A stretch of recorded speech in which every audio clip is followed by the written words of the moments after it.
welcome out to another episode of According to Kaz Queen. And as always, I'm Kaz. And I'm Queen. And this is this little podcast of ours. These are conversations that happen between a husband and wife in the privacy of our own home that we bring to you guys.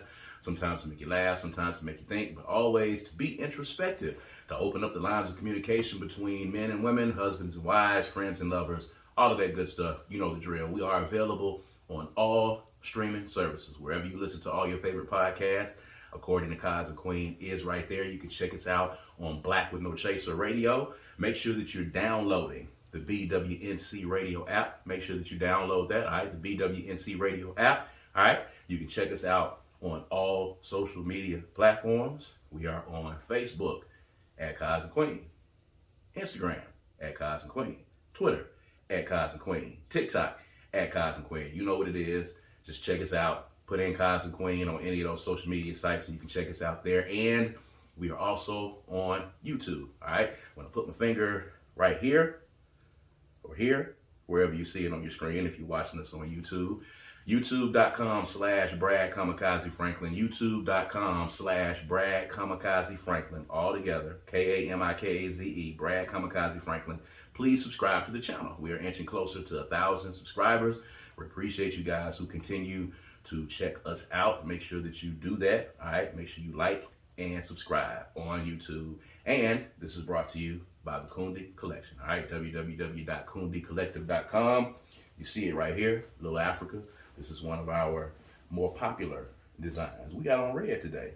Mm-hmm. Wow.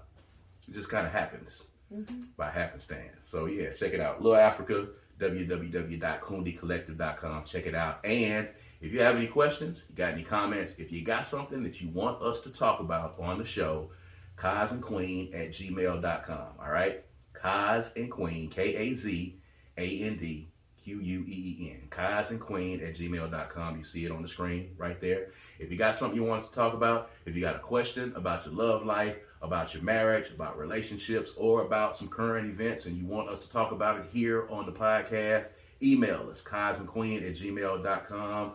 And we will be glad to indulge. You got a particular food or you got a restaurant in the central Mississippi area. If you are here, if you're listening to us in other places, of course, we're not traveling to other places to eat at restaurants just yet, but you know, we'll get there one day. You know what I'm saying? We travel. We like to eat.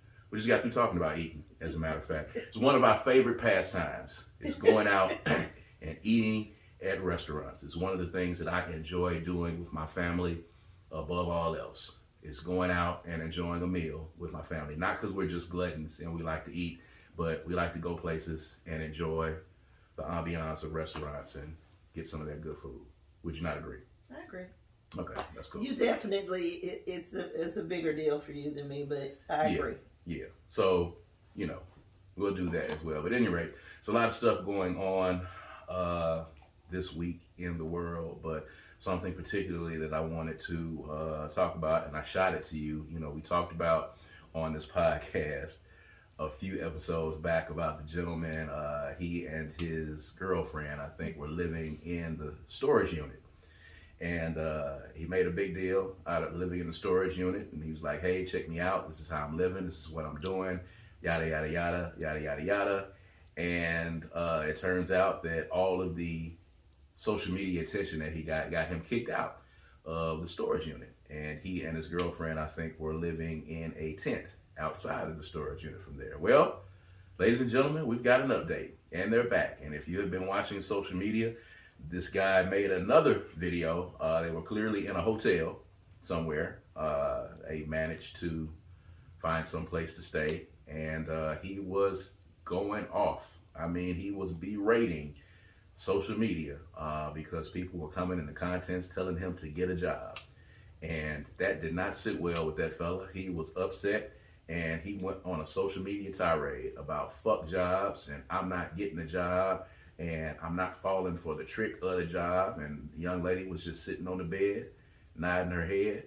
And they were in the comments just letting them have it. It was on TikTok, and they were just letting them have it. And I thought it was just weird. And I wanted to get your thoughts on it as you watched it, because we watched this whole thing unfold. It was just a weird turn of events. Like, on the one hand, is this guy smarter than all of us and he's got it figured out? Or on the other hand, is he just lazy and he doesn't want to get a job and he wants to travel along in hotels and tents for the rest of his life because he feels like he's beating the system?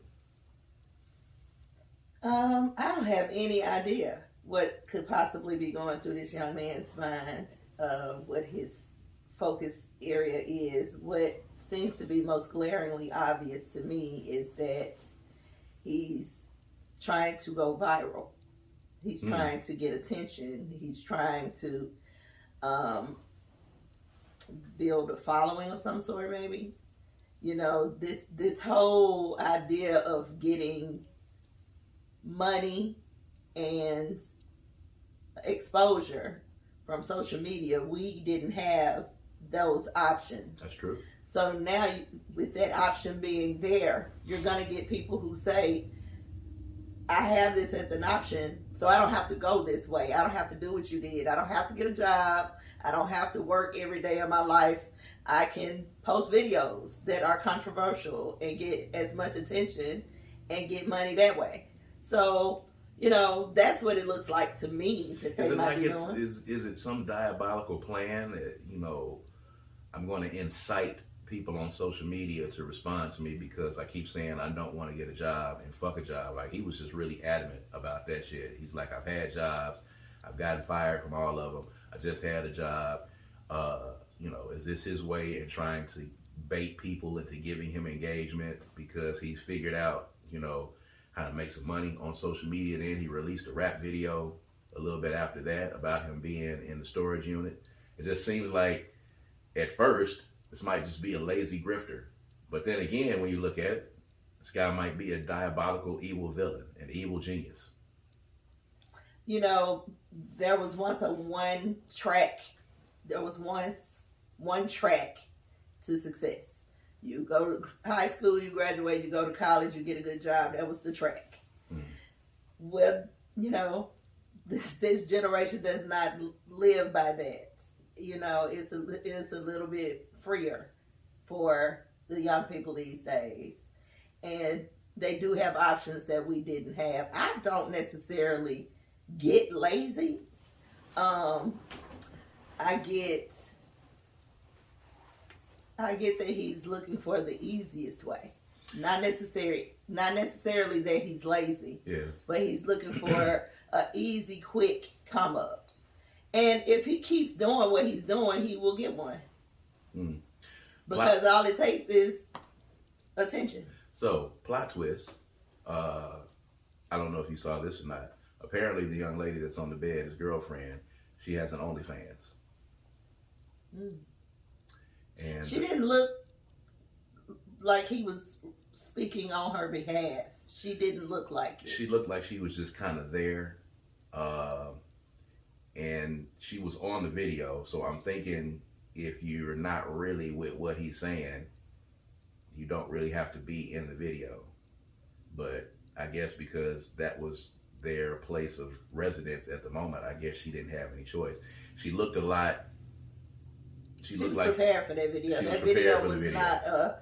It was not discussed. It was not sporadic and spontaneous. She was prepared for the video. She appeared to have makeup on, or her hair was down. She definitely didn't look as leisurely as she did in the first video that they were making in the storage unit. You know, she looked like she had been out doing something along the way. And as it turns out, it might be that she had been out recording content for her OnlyFans. She has an OnlyFans. By any means necessary. And I don't know if the OnlyFans is making money. I've seen worse, you know, that, you know, people are out there spending money for. They had a picture of the you know, the homepage of her OnlyFans page. Maybe that's how they're making their money. Maybe that's how they're able to go from hotel to hotel. And if that's the case, some people consider OnlyFans to be a job. I think they might actually get W-2s because they are getting revenue. So I think they're actually getting W-2s. So that might actually be a job. So maybe he's not working. Maybe he's got her on the OnlyFans working, making money for the family at the end of the day. But I say that to say, because we've talked about this a couple of times, the concept of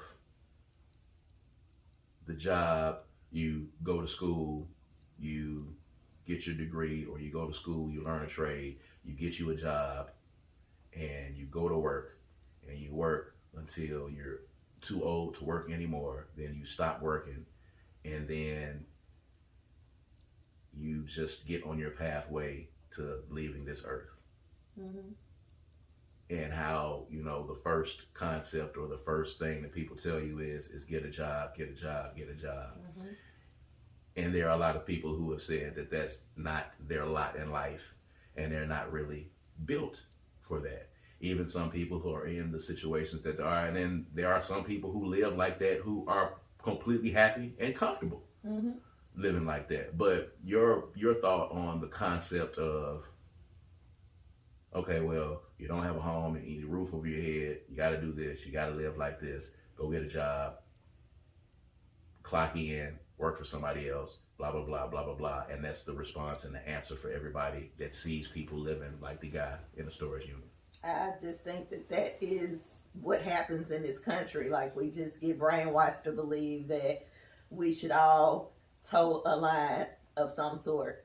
I actually think it's commendable to be able to be mindfully free of that obligation to meet the standards that society sets. I wish that I could be more free to be able to say, I'm not going to go this route, I'm going to go this route. But when I was growing up, this is what was instilled in me. But you're going to find that more of this will happen, because the same limitations are on our children that were on us, and the ability to see the world was not at our fingertips like it is for our children. So they're able to see that I can build a life by turning on my video and recording myself, building content. And I think the idea that is not a job is antiquated. It's just an old idea. If we're supposed to accept that rappers can rap at 50, if we're supposed to accept that going to college is not the only way to have a successful life, if we can accept that, then we can accept that creating content is a job. You get paid for it. They put in as much work. Content creators put in as much work as you do going to an 8 to 5. It's just that they don't have to clock in for somebody else. They getting their money themselves. The idea that it has to be one way is just not going to work anymore. And the idea that you can't be happy unless you have money, or unless you have a car, or unless you have a house, that's going to die away too, because everybody don't need the same things. This is just what we've been programmed to believe success is. But everybody doesn't need the same thing to be successful. This young man may just need to be able to get up and go whenever he wants to go someplace else. He may need to be able to just be with his woman and create content. And, if that's his thing, bless it. You know what I'm saying? He ain't hurting nobody. It doesn't seem like he's taken away from anything, from anybody or anything. So he's paying the phone bill. He's paying his phone bill. He's obviously, at least him or somebody he knows, some kind of way he's able to stay in a hotel. So, we don't get to decide. We don't get to decide what's right for people. Yeah. And we don't, and everything, to think that there's a blanket way to do this life thing. If you think that, you're doing yourself a disservice, because what works for you may not work for the next person, and it doesn't mean that they're wrong because they don't do it the way that you do it. You know? Yeah. So I think we need to kind of get over ourselves. A job is not the answer. First of all, who said it was a problem? I mean, that's true. And the problem came from him broadcasting that he had made a home out of a storage unit. Yeah. That was the problem. Which people have been doing, of course, for years. He's not the first one to do it. He's the first one to broadcast that he lived there. And he's probably blown up a lot of people's spot. I think it's commendable as well. For me, I don't know about dragging someone else into it. Who said he dragging? Yeah, I mean, she could very well want to be the master manipulator or the planner or the genius. She could be. We are on the outside of this situation. All we know is what we're looking at. And most of the time, as you know, what's happening when the camera go off ain't got nothing to do with what you see on camera. That's true. So we don't know what this situation is. All I know is, do what make you happy. If that his and what I was about to say is his problem with the unit wouldn't have been a problem except that you ain't supposed to live there. Yeah. That's the only issue. You ain't supposed to live there. That's the issue. So go somewhere else. Mm-hmm. You know, but and I'm sure that he would have been able to get away with that much longer if he didn't broadcast. He'd still be there right now if he didn't do it. So, you know, who knows? You know, maybe he's an adventurous guy who makes very bad decisions. Because in either case, you know, going to the internet with things, which is what people are doing these days. I made a comment about that too, as a matter of fact. You know, you have often stated, and a lot of people even state with us here on this podcast, that we are extremely transparent. We're very transparent. And even as being transparent, there are some things that you still feel at times that I'm being too transparent about. And then there are times when there are things that we both feel are not, you know, suitable to share with the world. So we even have a limit ourselves, but we are extremely transparent with our feelings, with the way that we react to things. You know, you have talked about your experiences on here. You know, I've talked about my experiences on here, and we both had instances where we talked about very emotional time periods in our lives. And for a lot of other people, they probably wouldn't share that in a public forum. We share these things because we feel like our testimony and our stories can help other couples and help other people. But there is still a line that I see crossed on social media that I cannot believe. And I have just come to grips with the fact that I just don't think that I'm going to ever be able to post anything that's going to ever be able to go viral in this day and age. Maybe 20 years ago, but in this day and age, y'all be posting a lot of stuff that y'all are not ashamed of. And it's weird because a lot of this stuff, I don't think y'all are as embarrassed as y'all should be when y'all post some of this stuff. And it's wild, you know, the family drama that goes on, the back and forth between men and women, even the criminal activities that you will put on social media, just the attempts. You know, even, I don't know if you even followed the Reesa Tessa story that was on TikTok. Did you hear about that? The young lady that had the 50-part TikTok story. I heard about it. Have zero interest in watching it. She ended up making close to $86,000 on TikTok from that, and got a free trip from Delta Airlines, and got a free something. I think she's getting a free car from it. Just a bounty of things that are just being thrown her way for her putting up this 50-part story. Which gives more people incentive to do stupid stuff or to divulge themselves and be open, because here she is, people complain about it and they talk about 50 this and I ain't watching this and why y'all watching it and I wouldn't say this and girl, you look crazy. But if her goal was to go viral and get paid, she accomplished it. And even if it wasn't, y'all helped it to go viral. And so by that testimony, she is successful. If she's willing to sacrifice privacy to get the bag, and that's her choice. You know, so I don't know. It's just different. Crazy. We feel different. We come from a different age. Yeah, you know, we have the option of using Facebook, Twitter, social media. It's a part of their life. It's always been there for them. It wasn't always there for us. So we have other experiences that don't include social media and other people. You know, and bringing people into our world. Like our world, the world is our world, and everybody else is blurred for them. It's just one world. Like for us, it's us and then everybody else. But for them, it's everybody's everything. So you're gonna see more of that. And it's unfortunate. I even see people now who are just posting that, you know, I'm about to post this, I'm gonna post that.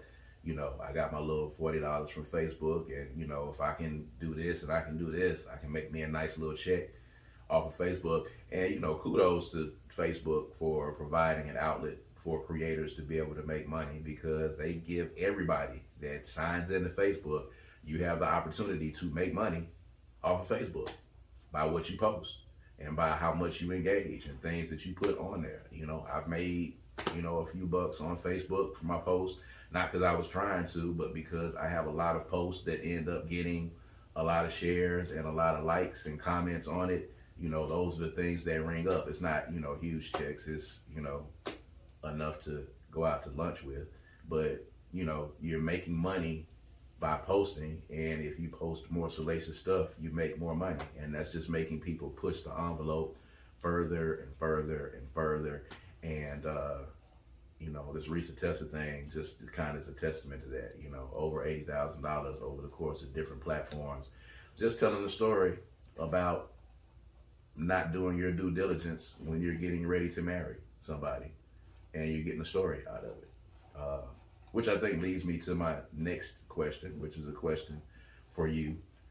There are a lot of, Reesa Tessa is not the first person that's had a story like this. I've seen a lot of these stories on TikTok. Somebody came the very next day, somebody from Jackson, who's a Jackson native, got on there the very next day, Jill the Jew, and told her story about her marriage, and she went viral. I watched as she went from 2,000 followers on TikTok to 23,000 followers on TikTok in a matter of 48 hours telling the story.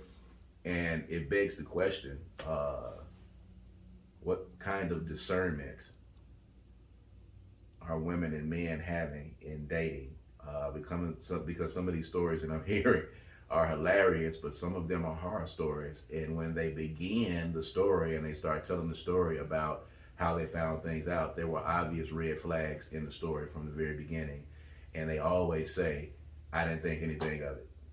This was happening, and I didn't think anything of it. As someone who counsels people on these issues, why do you think that is? And at what point does somebody need to see these flags and say, hey, there's an issue here and I need to start asking some deep questions? Because in none of these instances, in Reesa Tessa or in the other one, there were no questions asked. And there were several incidents and several opportunities to ask questions about some of the crazy behavior that was going on. Most of the time, people see what they want to see and don't see what they don't want to see. So why they tolerate it, why they know and don't do anything, it's anybody's guess. It's probably trauma related. It's a trauma response. Everything is trauma related, really, to be honest with you, because the trauma is what teaches us who we're going to be or how we're going to react or what emotions we carry. So who knows what they're actually going through is probably individual for each person as to why they tolerate certain things, but everybody don't have the same red flags. So you really have to know yourself individually. You have to really do self-evaluation to figure out why this particular thing upsets you, why this particular thing does not upset you, why you feel like you deserve to be treated that way, why you are okay with being treated that way, why are you accepting that treatment. All of those things are called self-awareness, and a lot of people just simply don't put in the work to know themselves enough to be aware. And, getting into an entire marriage with a guy who tells you that he works at one place and doesn't work anywhere, and you don't find it out until later, or you find out later that, they're married to an entire other person, or you find out later that, they don't have the money that they say that they have, or, all the things that I see in all of these stories.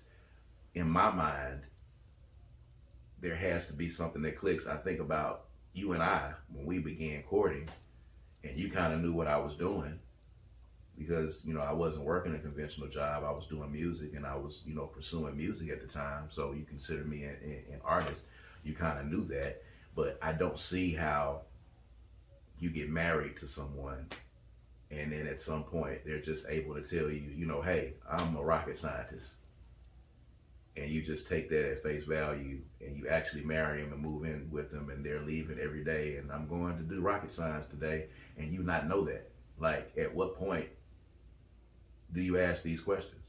At what point does that become strange? Or at what point do you begin to put those pieces together when people are telling you that?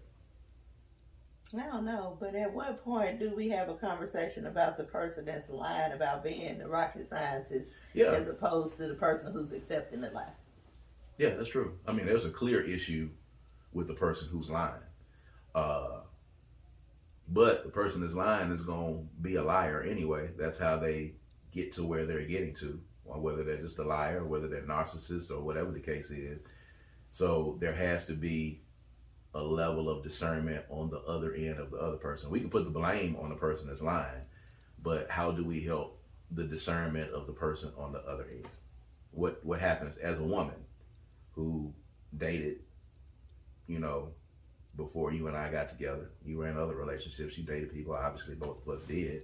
What level of discernment do you feel like you had when you was hearing guys tell you, I do this, I do that, I do this, I can do this, I can do that?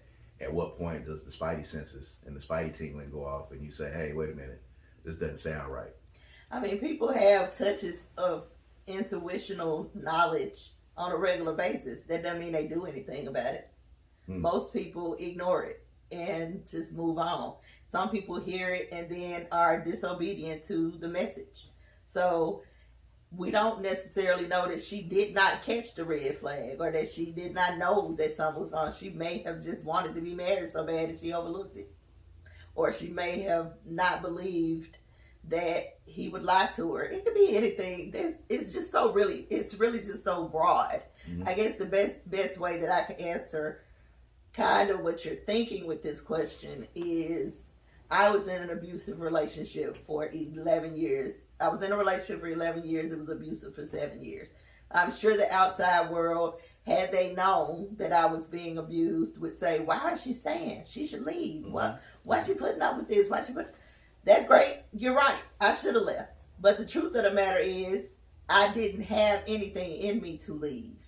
I didn't believe the world would go on if I left. I didn't believe that anybody else would want me if I left. I didn't believe that I didn't deserve the abuse. So it's real easy from the outside to make a judgment on what a person is going through in a relationship because you're not attached to the emotion and the feelings and the hurt and the pain that particular person is in, especially in an abusive situation, that person is going through. And each individual handles it how they need to handle it. So if you on the outside going, I would have stayed, I would have did this, I would have did that. A, you don't know because you're not in a situation how you would handle it. And B, just because you would does not mean that would work for them or that they're ready to make that step. You know, so it's really about healing. Whatever, I personally needed healing to be able to see that I was worth more than that I could be loved in a good, healthy way. I didn't even know that wasn't good and healthy. I knew I didn't like being punched in the face and kicked in the stomach. I knew that, but I had nothing to measure it by as it relates to, is this how normal, regular relationships function? Right. I had no way to measure it. So people have their own different experiences, and most of the experiences that cause us to react a particular kind of way, whether the decisions are agreeable to the public or not, usually come from whatever has happened to us in our childhood that developed that behavior that is now showing up as a result in that relationship. That's really the best thing I got for that. What did your intuition tell you about me when we began interacting? That I could build an empire with you. That's what your intuition told you? From the beginning? That was your first impression? From the door. I felt like you were... Now, the very, very first. You talking about at the very beginning? Okay. Let me clarify. Let me clarify that. So, I'm talking about, yes, let's start from the very beginning. And then as our interactions increased and got more frequent, and we were having conversations and talking on the phone and interacting with each other, what your intuition told you from the beginning, and then how that developed into us being here into us actually getting into a committed relationship at that point. What was your intuition telling you the very first time I met you and then a little bit after that? Initially, I knew that you were different from the other guys that I was coming in contact with. You seemed more serious about me than the guys that I was dealing with at the time. So I guess my intuition was just kind of saying, see what this gonna do, see what this is. Mm-hmm. This is probably something worth putting your time and energy into. And later, when we actually made the decision that this was us and we were in a relationship and made it kind of official, that's when thoughts of this makes sense. This is the man I want to have children with. This is the man I want to be with. This is the man. Basically, I felt like you loved me. I didn't know what to do. I didn't know how I felt so much, but I knew that you loved me. Or even if you didn't at that moment, that love was happening and that you were really seeing me. So your intuition told you good things. Your intuition did not give you any pause. Yes. There were no red flags. And the same things I thought then, I still think. So there were no red flags. You didn't see anything that you was like, let me see about there were red flags. Okay. You asking two different questions.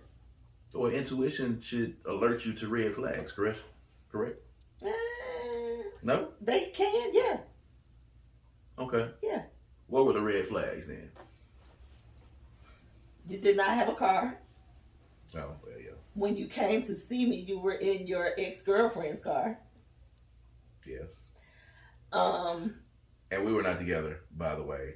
And yeah, y'all wasn't together at the time, but she was the last girlfriend you had before me. I wasn't sneaking around in her car. I want to make sure I put that caveat out there. Yeah, you were using her car. She was allowing you to use her car. Yes. Y'all were friends and all that good shit. Y'all know that story. That was kind of a thing. You had this idea initially. I don't know if you recall this, but you told me right off the bat that if I ever asked you for money, you was gonna leave. In the first couple of months. Yes. There was a time frame for that. Yes, I did say that. And I appreciate that though, because that put you in a different category than everybody else that I was messing with. Mm-hmm. So I appreciate you telling me that. Not that I wanted you to give me no money, but you were making it clear for me that I'm not gonna be one of them dudes. Like whatever we develop, I'm not gonna be that dude. It's gonna be real and it's gonna be organic. But early hearing that, it's like, oh, you not what?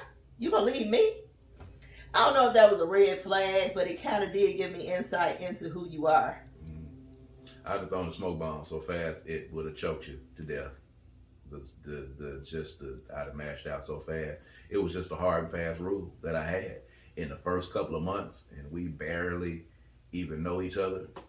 And you asking me for some money for something? Which I wasn't asking for money. This was us just having a conversation about who are you, what do you like, how do you deal with your relationships, and he just was telling me, okay, this is one thing that I am not going to deal with, and then we talked about that. Yeah, instantly. And it's funny because I saw this again, browsing social media. There was a guy telling his story about him approaching a young lady. They were talking on Facebook, and he just like, I want to get to know you. I like to get a chance to take you out or whatever. And she completely turned him down. She said, I got a boyfriend and blah, blah, blah, blah, blah, blah. Turned him down, and that was it. And then she blocked him on social media after that. Okay, cool. She has a boyfriend. She's not trying to get propositioned. She blocks you because you was in the inbox. Dude said a couple of days later, something I guess had happened. Her boyfriend didn't give her something or something was happening. She unblocked him and got back in his inbox and said, hey, can you help me with my son's birthday party? And they had, that was their second conversation that they had. That was the second time. Like your first conversation was you saying, no, thank you. And I'm going to block you. I got a boyfriend. You blocked. A couple of days later, she unblocks him, gets back in the inbox and says, hey, and he had the screenshots. Hey, can you help me with my son's birthday party? That is diabolical. It's crazy. It's the second time you've had a conversation with this man and you're asking him to help you with your son's birthday party? I mean, shoot your shot. He can't do nothing but say no. I guess. He should have said no and blocked her in the same fashion. I mean, how bad do you want me? You in my inbox And that saying was the you want to premise. date me, so how bad you want me? That was the premise, man. You know, and I see these folks talking about men sending women cash apps, sight unseen, just sending them cash apps right off the bat just to have conversations with them. Y'all's tricking is just it's going to destroy the concept of dating that exists out there. It's just I think that's basically gone. People ain't dating no more. Not like we used to. Man. You can tell that by the fact that you got to take me to a certain kind of restaurant. It's got to be this much money spent. You got to pick me up, or like all of that. That's just the dating days that we had are gone. And that's unfortunate. Tricking it rules the world. It's a trick made every minute, and it's an unfortunate thing. It's just raising the price of actually having good relationships. Is raising the price of it up to an astronomical level at the end of the day, because everything is attached to money. And the amount of money that you can give me, or the amount of money that you're making. And I mean, it's causing people to just have nervous mental breakdowns because the bar is getting pushed so far for everything. And capitalism is already pushing the bar on everything so far just to be able to live. And it's going to push people to the brink of where they're going to begin doing things. That's why we have people pushing the envelope on social media and doing the things that they're doing and being insightful on social media, because that's the easiest way for them to be able to make money. And in this day and age, they've seen people be able to make money. You know, Miss Netta and Charles went from, you know, being laughed at in a little video to now they hosting parties. You can go from nothing to hosting parties and getting invited out to do things. You got him another video. I don't know if you seen it. Okay, that fella. Where the money reside. Mm-hmm. He got him a tax refund rap that he did in front of a tax refund place. I think you saw that. Making a nice living off of just, you know. You know, that's why I don't really, a part of me actually commends the brother with the video about the unit. Mm-hmm. Because I think there's a freedom to saying, I'm not going to work a job just to give you all my money back. When y'all are overcharging for housing, you overcharging for cars, you overcharging for groceries. It's all capitalism. I'm not going to buy into that. And I'm not necessarily saying that's what he's thinking. But there is something to be said for this experience that I have in this life. I'm not going to contribute this whole life to what you tell me life is supposed to be. So you get rich and I die poor. So if I'm going to die poor, it's going to be because I have lived the life that I want to live and I didn't acquire money to be able to justify your definition of success and happiness. Because you can have happiness without all of those things. So I kind of can dig where he's coming from, in the sense of, I'm just not gonna do what you say do because you say do it. Because I can live this way and be okay for what I need out of this life. And we work so hard. We can't even afford insurance. Insurance is way too much just to live and breathe. Mm-hmm. You have to pay way too much money for insurance. Like, that's ridiculous. Mm-hmm. It's all based on money.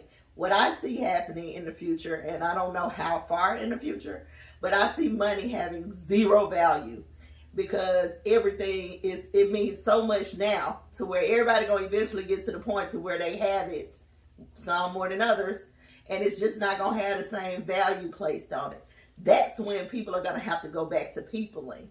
You know, but it's gonna be some time before we get there. But I see that happening very easily. It is, and you see little glimpses of it. You know, AT&T had that outage for about 2-3 days, and some people were just about to lose their minds. They were about to hurl themselves off the roofs of their houses and hurl themselves into traffic because AT&T was down for that time. There are a lot of us who were around in pre-cell phone days and pre-social media days, and we figured out how to get things done. I see parents all the time. There was a school in Houston that, you know, banned cell phones in the school, and the kids walked out in a revolt, and it was a big uproar about that. And the parents is like, I buy this phone for my kid and I need to be able to get in touch with my kid in case something happens. I need to be able to get in touch with my kid. Well, our parents got in touch with us by calling the school. There's a number to the office in the school. You can call the office phone and they can go get your kid within 5 minutes. There's an intercom. What you need with them? And how often do you call your kid on a daily basis? What are y'all talking about? What are y'all talking about in the school that you need to be able to get in touch with them immediately for at that time? If there's a school shooting in the school, A, there's nothing you can do if you go up there, first of all, and B, there's an office there, and if something is happening, you can call there, you can find out what's happening, and if it's that pressing, you can go up there to the school. But, you know, we make ourselves slaves to these devices. I'm, you know, guilty just as much as anyone is. But, you know, it just drives the price of everything up. I think ultimately, I think what you're saying, and I think what a lot of people are saying is the goal is to be happy. And whatever happiness looks like for you, whatever that happiness model is for you, then you should pursue it. I didn't feel good about getting yelled at about this. You know, I felt like I was getting yelled at when he was just berating people about telling them to get a job. He was so adamant about not getting a job that I felt put off a little bit. But listening to you and kind of thinking about it, he's just saying, I'm living my life in the way that I want to live it. And you don't have to live. He's insulted that you're trying to tell him how to live his life. He has chosen not to do what y'all do. Mm-hmm. You do what you do, and that's cool. You might not want to live hotel I'm just not going to do. That's not what I want. Yeah. And I'm okay with going from hotel to hotel. I'm okay with the freedom of not having to pay a mortgage for 30 years. I'm okay with not having to worry about where I'm going to park my car. I'm okay with, like, it may not be your choice. Mm-hmm. You know what I'm saying? It may not be the choice of the majority of people. Mm-hmm. But when somebody has identified their truth enough to be able to say, this is what I want, we got to commend that. That's a huge thing in today's world. Even if it don't look like anything that's good in your opinion, or healthy in your opinion, or even productive. That don't matter. If he happy and she got his woman, she happy with it, they ain't robbing nobody, they ain't killing nobody, they ain't hurting nobody. Their decisions only affect them. So that's it. That's it. And on that note, take a chill pill. Take a chill pill. Money can't buy happiness. Yeah. Whatever makes you happy, do it. Whatever floats your boat. And on that note, we're going to get out of here. We appreciate you guys, of course, for always sticking with us and always listening to these conversations that we have right here that take place right here where we're sitting right now. If you're listening to us on streaming services, you know, we are in the friendly confines of our abode, bringing you these podcasts. And we appreciate y'all for continuing to support us. Make sure you like and subscribe, all right? And make sure you tune back in every Tuesday, 7 p.m., all right? Live on YouTube. And then, of course, we'll be on streaming services the next day. The audio of this will be up on YouTube as well. And we appreciate y'all for continuing to follow the journey. All right, so I'm Kaz. And I'm Queen. And this is According to Kaz Queen. And we're going to holler at you guys next time. All right, peace and power. Peace.